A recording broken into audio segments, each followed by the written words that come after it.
Yo, what's up? It's Olaf Produto at isang magandang araw sa inyong lahat mga ka-Olaf Produto. So for today's recipe natin mga classmate, magluluto nga pala tayo ng sarsyadong bangus. Dahil yun nga pala yung request ni Bossing. So i-ready natin to. Tara na mga classmate.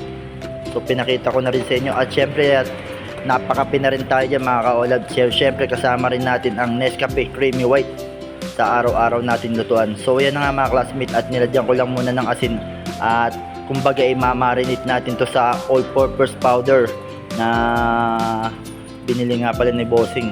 So yan nga, nang sa ganun mas maganda pag pinrito natin medyo crunchy yung ating bangus nga ni. So nilagyan na natin ng magic trap. Eto nga pala kasama rin natin sa araw-araw na lutuan. At shoutout nga pala kay paring Aye Castro Dilag na magbe-birthday nga pala ngayon at magse-celebrate ng mga classmate nga pala nga ni. Siguradong mamaya back-to-backan to the max na naman to mga ka-Olab. So ayan nga, nagpadingas na tayo mga classmate at ipiprito na muna natin yung ating bangus at ipe-prepare na rin natin yung mga ginayat natin na kakailanganin natin na ingredients para sa ating sarsyadong bangus today. So yan nga mga classmates, at ngayon lang din tayo nakapagluto nga pala mga classmates kasi marami tayong ginagawa. Unang-una sa lahat may mga estudyante tayo. At shoutout din nga pala sa mga OFW natin dyan. Siyempre alam nyo na kung sino kayo yan. Ingat kayo palagi dyan mga ka-Olab at mga classmate natin yan. So yan nga mga classmate.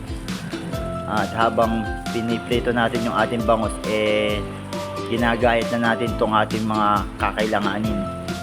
At kung saan ka man umabot sa video na to mga classmates, so please paki-follow and share na lang din. Maraming salamat. Kundi dahil sa inyo wala tayo sa kalagayan na to. So medyo mahangin nga pala mga classmate at di ko alam kung may paparating na bagyo. So syempre December na, nagdalalamig ang panahon. So ayan nga mga classmate at nagisa na rin tayo. At sa mga magmamano kay Ninong at kay Ninang, baka naman papalapit na Pasko. So yan nga mga classmate, at baka bumulagyan na sa inyo, maaga pa lang mamasko na sa inyo yung mga inaanak ninyo. So yan na, nilagay na rin natin yung ating kamatis. Kumbaga dudurugin na natin to. Kumbaga lulusawin natin yung kamatis. Mas maganda kasi kung hinog talaga yung kamatis, madaling maluto kagad mga classmate. So ayan nga, at nag-add na tayo ng konting water dyan. Nang sa ganun ilagay na rin natin yung ating itlog kasi madali namang maluto yan mga classmate. Nasa sa inyo pa rin yan mga ka-Olab kung paano kayo magluto ng sarsyado. Pero ito kasi ang purpose ko kasi dito para masipsip pa lalo ng bangus pag nilagay natin yung ating bangus. So yan nga mga classmate, inilagay na natin. So kung saan ka man umabot mga classmate at nakapalo ka kay Olab, please paki-like and share na lang. Maraming salamat. So ano pa mga classmate, all goods na to.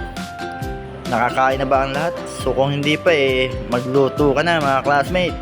So ito na, hanggang dito na lang ating video mga ka-Olab Kaluto. At kung may request kang lulutuin natin, i-comment mo lang sa ibaba yan. Si Olab na ang bahala.